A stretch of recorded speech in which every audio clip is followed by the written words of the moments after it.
I think you're kind of like on the spot developing your own variation on Pascal's wager. Yeah, exactly.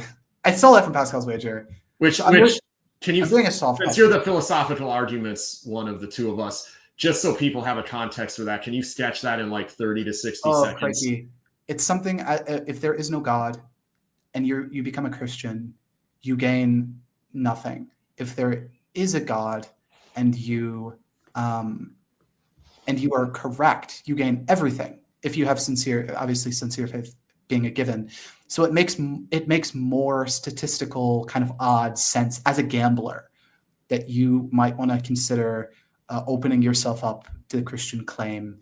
And that's a terrible 6-second blur. No, but it's enough. Yeah. And I know online atheists are terribly fond of mocking it because it seems so rudimentary and unscientific, but there's a basic reality to it. Now, Carl Sagan in the original Cosmos with the rest of the book, I mean, this is I think somewhere near midway through the book, or it's near enough to the middle where it's like we got down to the thing, the main thing right here. From this point on, you cannot say that you are making what even resembles a logically sound argument. You have completely destroyed your own position. And what he ends up doing is it's this remarkable, calling it a spin job would be too harsh. A spin job in politics is when you stare reality in the face and out of some nefarious motive in order to try to mislead people to get votes or pass a bill or whatever, you purposely distort reality to make your case. I think Sagan was so deeply committed to his atheistic materialism at that point in his life that he was ready to accept any interpretation of the evidence that did not require the obvious conclusion that life could not have arisen by chance. Which, to be fair, that doesn't get you the resurrection of Jesus. That gets you deism. Maybe it just gets you the omega point, but it definitely can never get you atheism.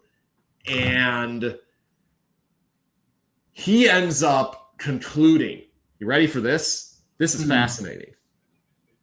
Instead of saying, I must be wrong in my fundamental assumption about the existence of God, he says, therefore, we need to be, it turns it into this like I did in my middle days as an atheist, this optimistic environmentalism-ish thing where he says, therefore, since it is all but impossible for life to arise, it is functionally impossible for life to arise by chance, but obviously it did because we're here. So we need to be really careful. Like, we need to treat this like the greatest gift we've ever been given, because there probably has never been nor ever will be another. We need to care for the earth. We need to live life to its fullest.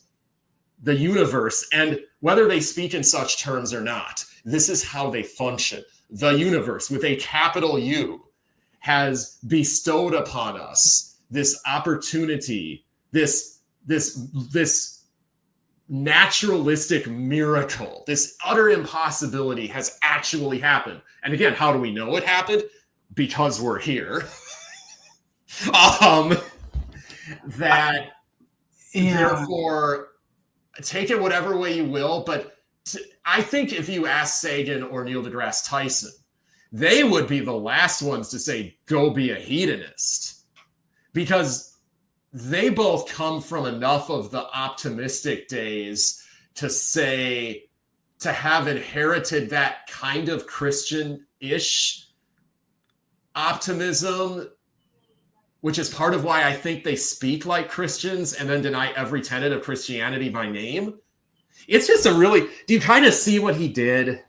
Isn't that fascinating? Yeah, but I'm just like, but why don't I just do Jello shots? That's my question. Like, what if I want to do Jello shots and like dismember squirrels? Not that I do, but like that's my transcendent moment, is just like doing absolutely wacky, weird stuff. And it doesn't. That's what brings me closer to Mama Universe, is just, I don't know, like kicking puppies. You know what I'm saying? Like, I'm just thinking the most random weird stuff. I like eating glass, just like, what are we talking about? I don't know.